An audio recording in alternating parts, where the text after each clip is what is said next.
La double nationalité, un sujet ou un débat qui revient assez souvent dans plusieurs pays d'Afrique. Dans certains pays, la double nationalité fait débat, surtout quand il s'agit d'occuper des responsabilités politiques ou même se présenter à une élection. Alors que dans d'autres pays, c'est easy. Plusieurs États autorisent le fait d'avoir deux nationalités. Aujourd'hui, les Africains sont de plus en plus mobiles, que ce soit sur le continent ou à l'extérieur du continent. On peut dans ce sens parler d'immigration. Les Africains qui quittent leur pays d'origine pour aller s'installer ailleurs, que ce soit pour des raisons de travail, familiales ou pour d'autres raisons d'ailleurs. Et une fois installés dans ces pays d'accueil depuis plusieurs années, ils acquièrent la nationalité de ces pays. Du moins pour ceux qui en ont le droit. On va parler dans cette vidéo des pays qui autorisent ou refusent la double nationalité pour leurs citoyens. Il faut donc faire un choix.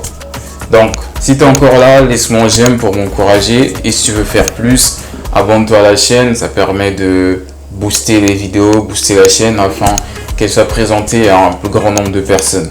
Alors, tout ce qui touche la nationalité ou la double nationalité est soumis à la législation, le droit ou les textes de loi. Comme il s'agit de la législation, ça varie d'un pays à un autre. Ou encore, ça dépend de la situation de chaque individu. Pour un enfant né à l'étranger dans un pays qui exerce le droit de sol par exemple, la nationalité de l'enfant sera déterminée par rapport à la législation des pays de ses parents. Soit il pourra bénéficier de la nationalité de ses parents, de la nationalité du pays qui exerce le droit de sol, ou tout simplement faire un choix sur une nationalité dépendamment des textes.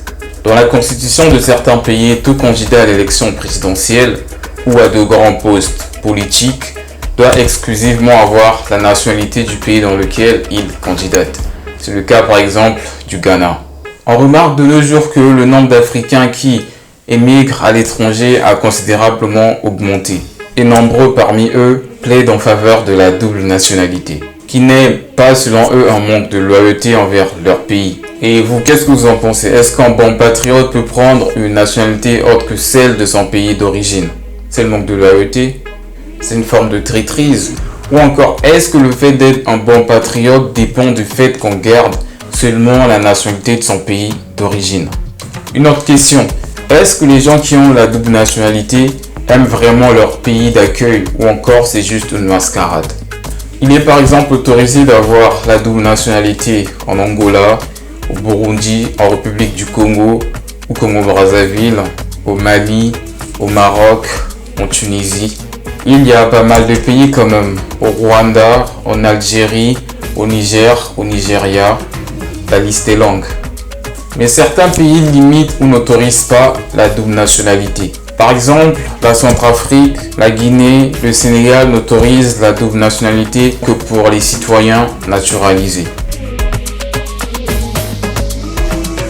La naturalisation, c'est quand on acquiert une nationalité ou une citoyenneté qu'on ne possède pas à la naissance. Tu es né malien et tu es naturalisé tchadien ou américain par exemple.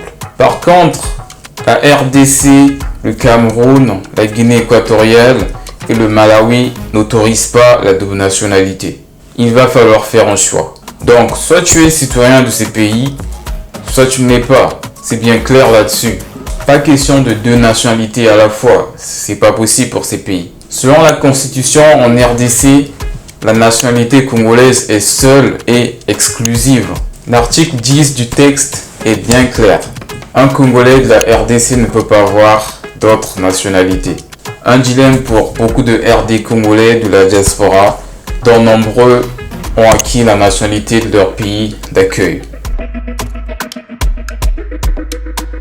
Plusieurs raisons poussent ou peuvent pousser les Africains à acquérir la nationalité de leur pays d'accueil. Ça peut être professionnel, il faut avoir la nationalité pour exercer certaines responsabilités, certaines fonctions. Par exemple, pour être à la fonction publique, il faut avoir la nationalité.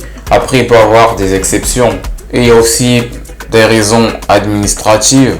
Parce que quand tu as la nationalité, il y a certaines démarches que tu fais beaucoup plus facilement. Et on ne va pas l'oublier, il y a aussi la possibilité de voyager sans visa dans plusieurs destinations, dépendamment de la puissance du passeport de son pays d'accueil.